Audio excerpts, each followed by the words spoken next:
that voted very strongly for Donald Trump and rejected the alternative view there of sort of embracing his progressive agenda, as many would argue this election was a referendum on, or whether he's talking about Greece, Germany, the UK, and France, where you're also seeing what some have called populist groups, what he called the rise, in many ways, of a worrisome sort of crude nationalism, saying this us versus them idea is only going to harm all of us in the long term, and that is not something that can be embraced, whether it's abroad or whether it's at home. And all of this tour, really, Vlad, in Europe, it was supposed to be Obama's farewell as going out on a swan song as president. And instead, it's turned into him trying to reassure allies that America will still be a global leader, that one thing will stay the same when Donald Trump is in office,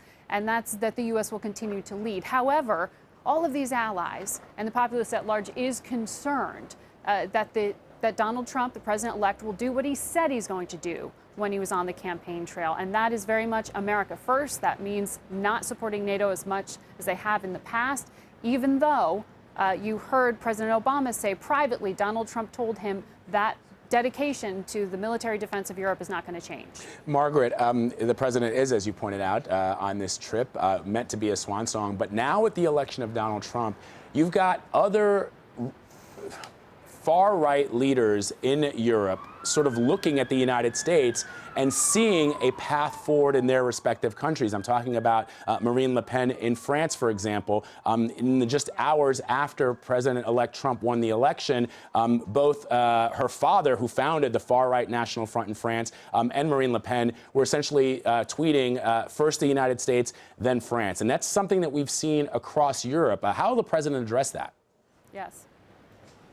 Well, he was specifically asked about Marine Le Pen and that movement you're talking about, and he very quickly drew a very sharp distinction between her and Theresa May, the Prime Minister of the UK, who came to office because of this populist upsurge that voted for Brexit, for the UK to exit the European Union. So he didn't really address her and what some have called very worrisome, sometimes racist, xenophobic rhetoric, but he did talk about, generally speaking, look, just because you feel alienated doesn't mean you need to reject all institutions. In fact, he said he at home tried to reform American institutions to try to address it, but he really laid blame at the Republican-led Congress for not allowing him to do the kind of infrastructure spending and some of the things that Donald Trump himself has promised to do. Margaret Brennan, we could spend hours talking about this, as you and I like to do, but I got to let you go. Thank you very much for spending some time with us. We appreciate it.